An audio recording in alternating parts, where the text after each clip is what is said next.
Venezuela does not collapse into chaos by accident. It is not simply a failed state, nor a victim of one bad leader or one wrong ideology. Under Donald Trump, Venezuela is transformed into something far more useful than a functioning country. It is turned into a prize. A prize does not need to be taken immediately. A prize needs to be isolated, weakened, and preserved until the moment is right. That is exactly what happens. Venezuela is not conquered, it is displayed, frozen in crisis, stripped of alternatives, and positioned at the center of a geopolitical waiting game. Oil is the reason, but not oil in the romantic sense of underground wealth. Oil as infrastructure, access, and control. Venezuela holds vast reserves, but reserves alone do not create power. Power comes from turning oil into money, and money into influence. Under Trump, that conversion is interrupted, redirected, and tightly managed. The first step is isolation. Sanctions are framed as pressure on a government, but in practice they separate Venezuela from the systems that make oil valuable. Financial channels close. Insurance becomes unavailable. Shipping routes shrink. Buyers hesitate. Each barrier alone looks manageable. Together they create paralysis. Oil production declines not because oil disappears, but because the ecosystem around it collapses. Equipment cannot be serviced. Technology cannot be replaced. Skilled workers leave. Output falls, and every fall is used as proof that the system inside Venezuela no longer works. The crisis becomes self-justifying. At the same time, Venezuela's external assets do not vanish. They are frozen. Refineries, accounts, subsidiaries, and contracts remain intact, but inaccessible. This is where the prize takes shape. What cannot be used cannot be lost, but it also cannot be defended. Ownership becomes symbolic while control becomes conditional. Trump's approach accelerates this transformation. Unlike previous administrations, he does not hide behind complexity. He speaks openly about oil. He speaks openly about leverage. He presents Venezuela not as a partner to negotiate with, but as an object to be pressured. This clarity sends a message far beyond Caracas. Markets respond to tone as much as to law. When uncertainty becomes policy, risk disappears from balance sheets overnight. Banks overcomply. Corporations retreat. Even legal transactions are abandoned because the cost of being wrong becomes too high. Venezuela is cut off not only by rules, but by fear. As the economy contracts, the narrative hardens. Venezuela is described as a humanitarian disaster, a failed experiment, a cautionary tale. Each description strips away agency. A country that cannot govern itself, the story goes, cannot control its resources either. The prize is no longer just oil, it is legitimacy. This is the critical shift. Once Venezuela is framed as incapable, intervention becomes acceptable without intervention. Control becomes responsibility. Waiting becomes stewardship. The longer the crisis lasts, the more normal it feels. What begins as emergency becomes equilibrium. Trump's policies do not aim to rebuild Venezuela. They aim to hold it, to keep it unstable enough to be pliable, but intact enough to remain valuable. A broken country is useless. A frozen one is perfect. It cannot resist, but it still contains what others want. International players understand this logic. They circle, but they do not commit. Everyone knows the prize exists, but no one wants to move too early. Legal claims accumulate. Arbitration cases pile up. Competing interests wait for the moment when access is finally granted. Inside Venezuela, the consequences are devastating. Institutions decay. Human capital drains away. The economy fragments into survival zones. Informal markets replace formal ones. Trust collapses. The country loses not only wealth, but time. And time is the one thing no sanction can restore. Yet even this destruction serves a purpose. A weaker Venezuela has fewer options. It cannot pivot easily. It cannot rebuild without permission. Its future paths narrow until only one direction remains viable: reintegration on external terms. The image of the prize becomes clearer. Venezuela is not meant to disappear. It is meant to be reopened later. Like a sealed vault, its contents preserved by crisis. The longer the lock holds, the greater the value of the key. Trump's rhetoric reinforces this dynamic. By turning Venezuela into a symbol, he raises its profile while lowering its autonomy. The country becomes a stage for demonstrating power, not resolving problems. The spectacle replaces solutions. This strategy also sends a signal to others. Resource-rich countries watching from a distance see what happens when independence collides with system access. The lesson is not subtle. Control over resources means nothing without control over the channels that monetize them. The prize logic extends beyond oil. It applies to territory, infrastructure, and influence.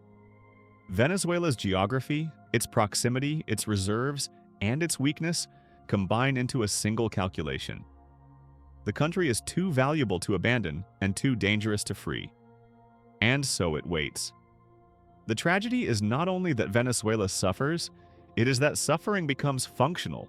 It stabilizes the situation by preventing resolution. The crisis justifies itself year after year while the prize remains untouched. This is how Venezuela is transformed. Not into a partner, not into an enemy, but into an object. A reward deferred, protected by chaos and guarded by rules. Trump does not invent this system, but he embraces it fully. He strips away illusions and accelerates outcomes. Under his approach, Venezuela stops being a problem to solve and becomes a prize to manage. And that is the most unsettling truth of all. In the modern world, power does not always rush to take what it wants. Sometimes it waits. What makes the idea of a prize so powerful is that it reframes everything that happens next. Once Venezuela is no longer treated as a country in crisis, but as an asset in waiting, every decision begins to make sense. Delay becomes strategy. Stagnation becomes preservation. Suffering becomes collateral. Under Trump, this logic is not hidden behind diplomacy. It is exposed. Venezuela is no longer approached as a system to stabilize, but as a condition to manage. The goal is not resolution. The goal is control of timing. A prize loses value if it is claimed too early. It gains value if others are prevented from reaching it. Sanctions are the lock. They do not destroy the vault, they seal it. The oil remains underground. The infrastructure remains standing. The reserves remain documented. What changes is access. Who can touch it? Who can sell it? Who can insure it? Who can legally profit from it? Ownership without access becomes a hollow title. This is why Venezuela is kept alive but immobilized. A collapsed country produces nothing. A frozen country preserves value. Its oil does not flood the market. Its assets do not change hands freely. Its future is postponed, not erased. In this suspended state, Venezuela becomes something rare in geopolitics, a resource-rich territory with no effective agency. Trump's approach amplifies this suspension. By removing ambiguity and accelerating pressure, he shortens the path from uncertainty to paralysis. Every threat, every announcement, every escalation reinforces the same message. Do not invest, do not engage, do not move without permission. The prize is off limits but visible. Visibility matters.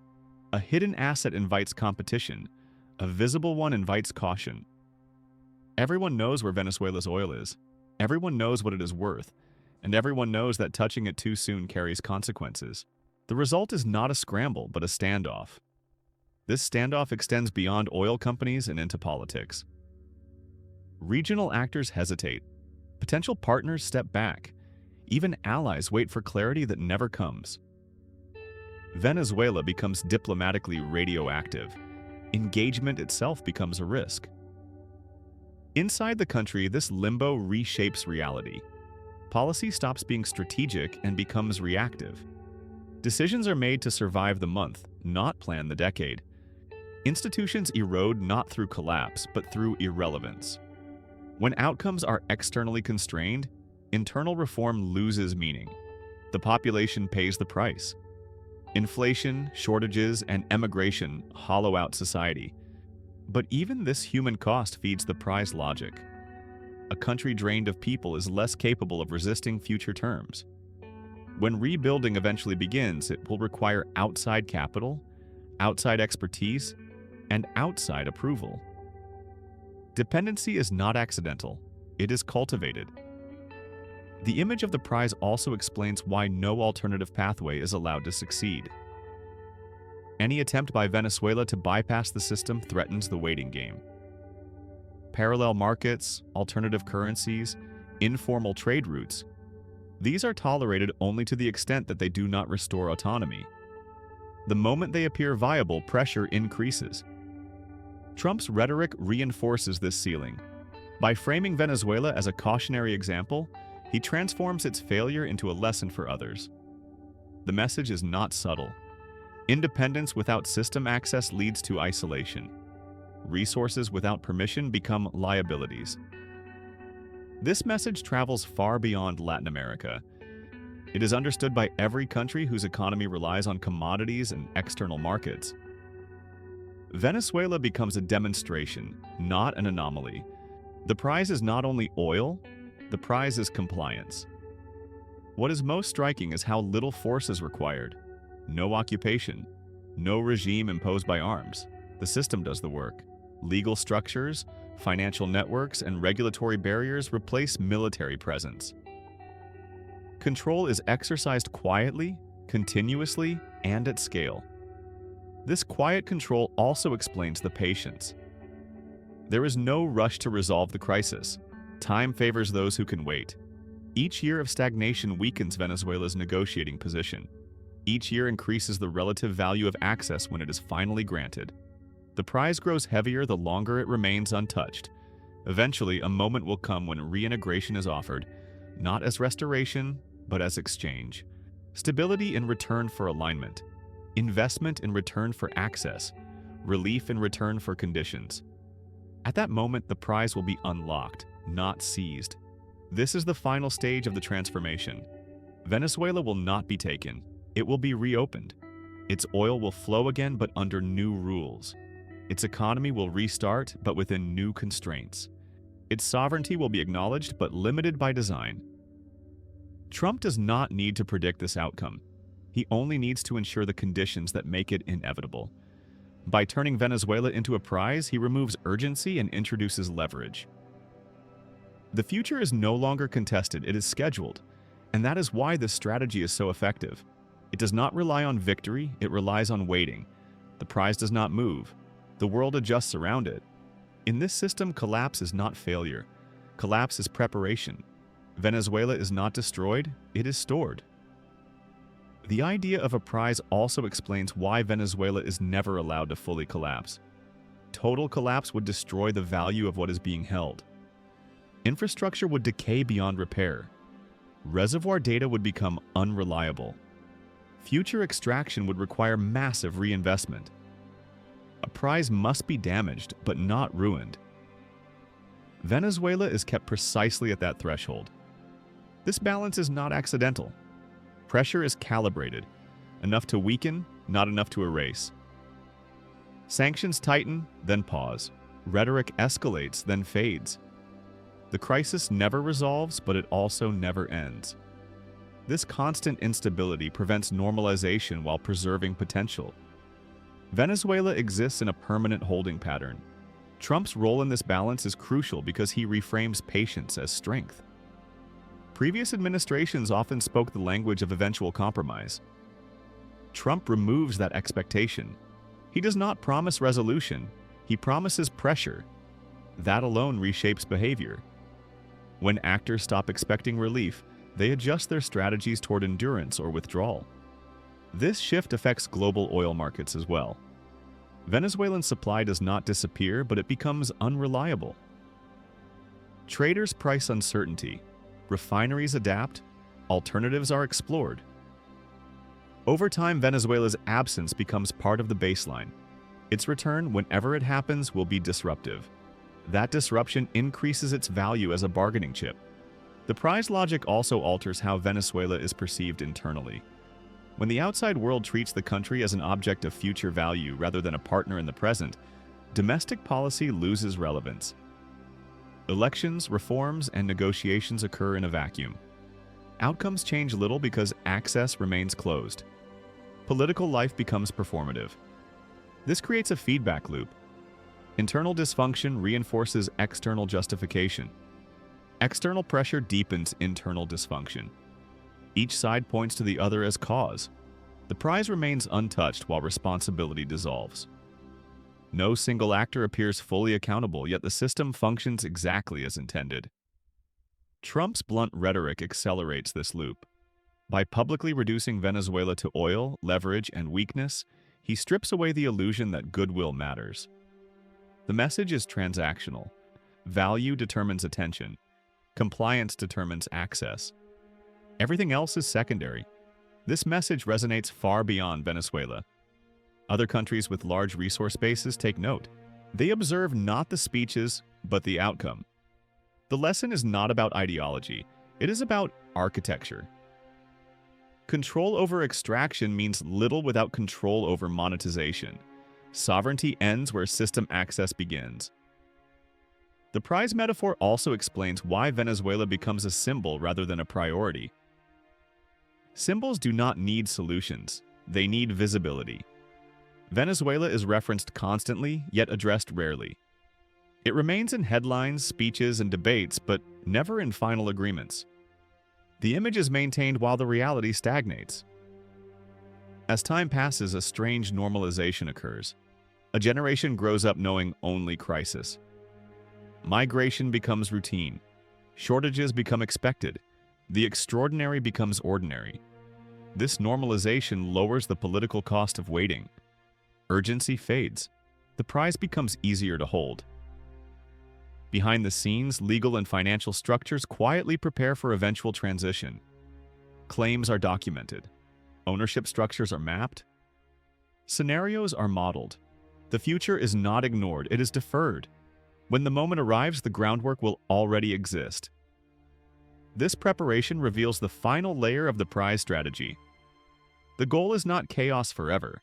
The goal is controlled reopening. When conditions align, access will be granted selectively. Investment will return under supervision. Oil will flow again, but within a redesigned framework. In that moment, Venezuela will be presented not as a recovered nation, but as an opportunity. A market reopening, a frontier restored. The narrative will shift smoothly from tragedy to potential. The years of waiting will be reframed as necessary discipline. Trump does not need to orchestrate this ending personally. He only needs to normalize the waiting. By turning Venezuela into a prize rather than a problem, he makes delay acceptable. Acceptable delays become permanent structures. This is why the story matters beyond one presidency. The prize logic outlives its architects. Once a country is frozen this way, thawing it requires more than policy change.